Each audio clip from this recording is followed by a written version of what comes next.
सब्जी काटता रू जी। अच्छा काटला। अरे राम, एगो बात बोली दुल्हन, बुरा ना मनबू? बोली ना। अब जैसे गाड़ी का एगो चक्का खराब हो जाला तो मैं दूसरा चक्का लगा देले से गाड़ी ठीक हो जाला और चले लगेला। ये ठीक है तो बात बा, इनमें बुरा माने वाला कौन बात है? अब जैसे मतलब गील लकड़ी से आग ना बरता तो ओमे तनी सा झूर लकड़ी मिला देना तो आग बरे लगेला। इहो तो ठीक है बा, एहू में बुरा माने वाला कौन बात बा? ते अपने मर्द को दूसर ब्याह करा दे, ये बुझाई?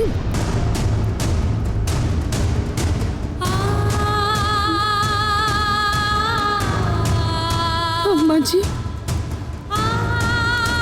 ये बात ना बिल्कुल भी ठीक नहीं के, बहुत ही ज्यादा बुरा मानने वाला बात भाई। अरे सुनो, ए दुल्हन, अरे ए मुन्नी, अरे ए बच्चिया, ए दुल्हन, अरे कहाँ जाता रुका?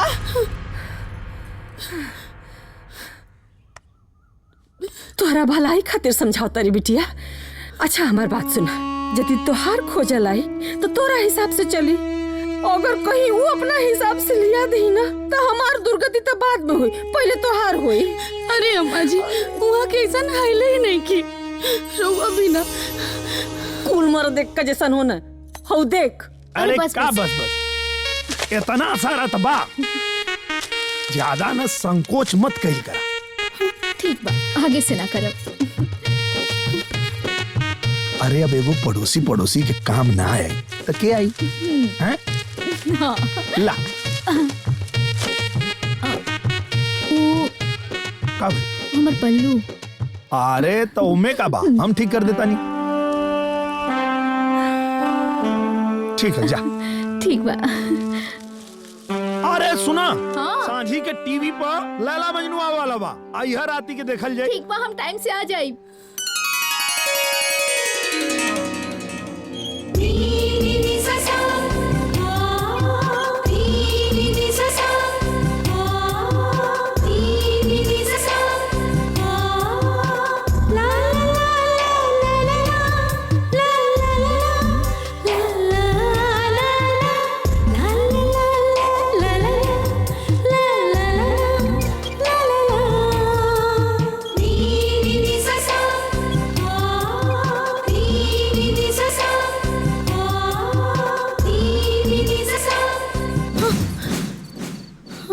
देख का जैसन होना हो देख, यदि तोहार खोजल आई तो तोरा हिसाब से चली, अगर कहीं वो अपना हिसाब से लिया दही ना तो हमार दुर्गति तो बाद में हुई, पहले तोहार हुई।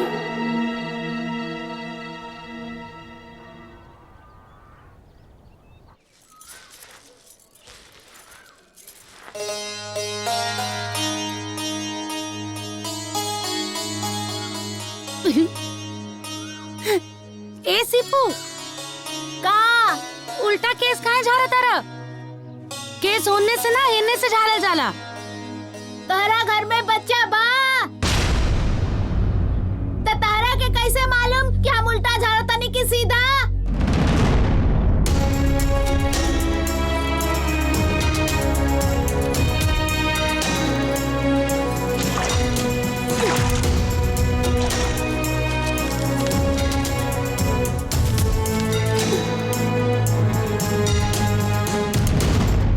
डाल देने सूखल लकड़ी, अब पकड़ लिया आग।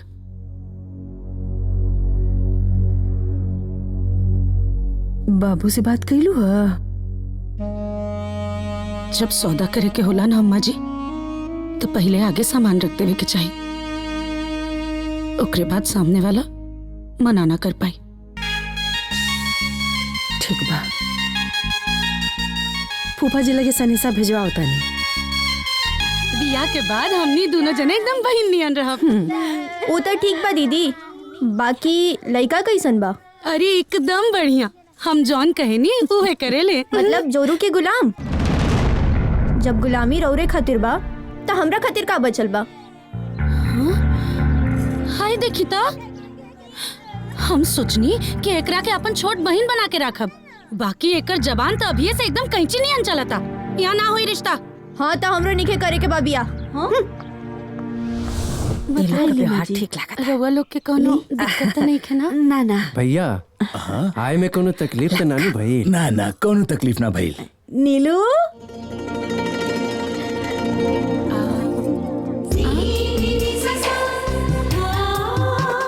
यो ना हुई बिया। कहे? अरे लड़की तो बहुत सुंदर बिया। हाँ ये तो समस्या बा, लड़की कुछ जरूरत से ज्यादा सुंदर बिया। यहाँ बिया ना हुई अम्मा जी। अरे पगला गेल बाड़ू का? दुहा से बिया होई? अच्छा दुआ नहीं तो का कहाँ मिली फकट के? अपना कपार पे तो दू गो बेटी सवार बिया और ऊपर से ई कहाँ से लिया है इतना दहेज कि डॉक्टर इंजीनियर आई? हाँ लेकिन जान बूझ का लेकिन ई सब होला ना का? ई होला, ई रिश्ता हमरा मंजूर बा। अच्छा चलो।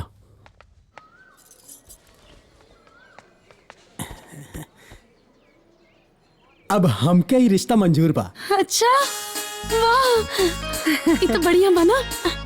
अच्छा वो गुड्डी के तनी कोनो फोटो होई तो दिखा दी।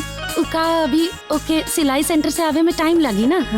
हाँ हम अब ही लेके आवत नहीं। हाँ जा। हमार भगिनी गौ बिया गौ। ओकर विचार स्वभाव सब अच्छा बा, सबसे मिलजुल के रहेले। अरे बस वैसा ना चाहिए भैया। ठीक बा ठीक। उ काम धाम सब अच्छा से करेले, कोनो शिकायत का मौका ना दे। इली